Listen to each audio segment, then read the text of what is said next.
Hello, hello! Hello, hello vlog! Yan. Ngayong araw na to, ang lulutuin ko ay chicken with vegetable in oven. Ayan guys. Ayan yung mga vegetable ko. Nahiwa-hiwa ko na siya. Ayan, may patatas, carrots, onion, tomato, and bell pepper. Ayan na yung ready na po yung ano ko, yung vegetable ko.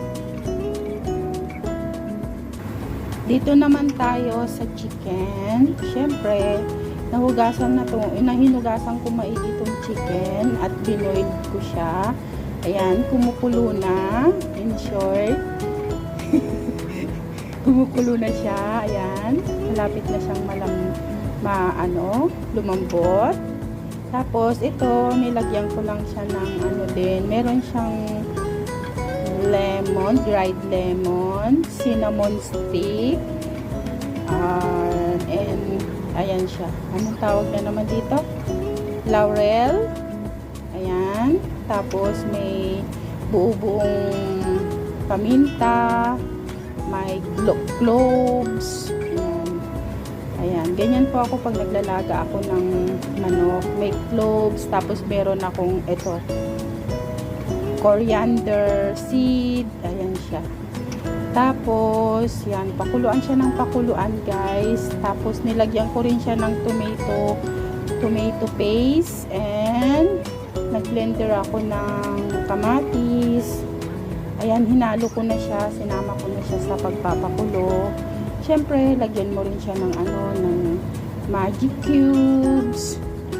Ayan, saka kurukum, yung tawag dun, turmeric powder. May turmeric powder din to guys. Ayan. Ayan, ganyan siya. Pakuluan ko siya ng pakuluan hanggang sa lumambot. And then, next step na tayo. Ayan guys, malambot na tong manok. Pwede na ilagay ko na siya dito sa vegetable. Ayan, pinatay ko na yung yung fire.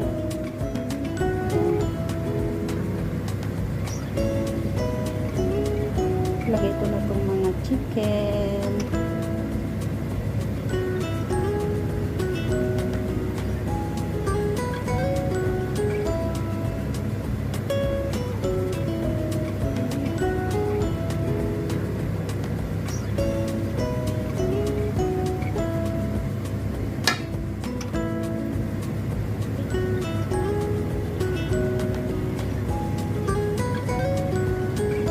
Timplahan na to guys. Timplahan mo na siya para alam mo na yung lasa.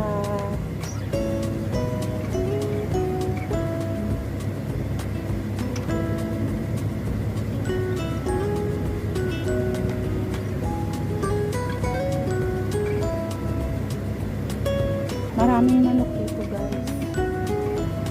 Dito sa bahay ng amo ko.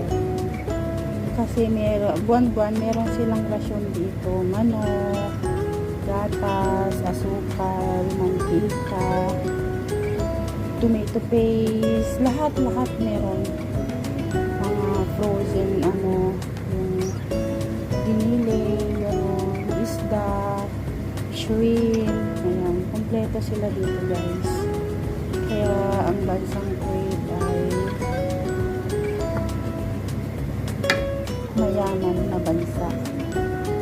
Swerte mo guys kung makatagpo ka ng mabubuting amo dito sa bansang Kuwait.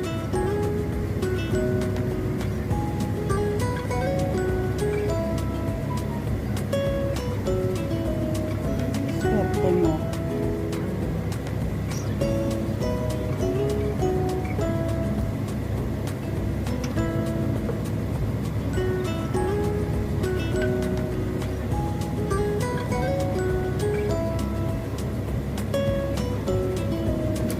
Kasi may mga ano rin dito, may mga amo na ano sila, madamot sila sa pagkain.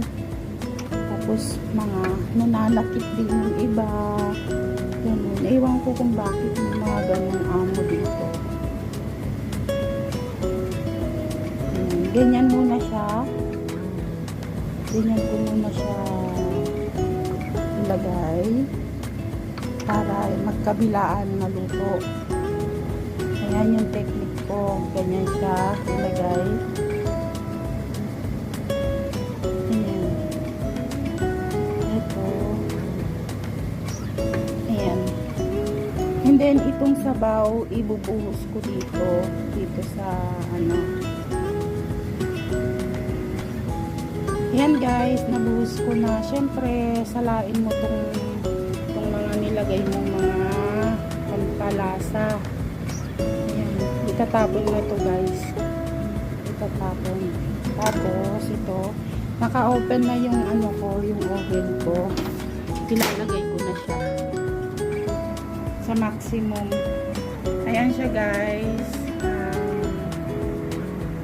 Nakalagay na sa oven. Iluluto ko siya ng 1 oras or depende kung malambot na yung mga gulay. Yan, pwede na yun. Ayan. So, maghintay tayo ng 1 oras. Ayan na guys.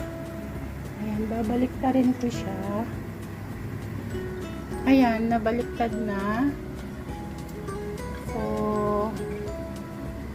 balik natin. Ayan, hintayin natin mag golden brown.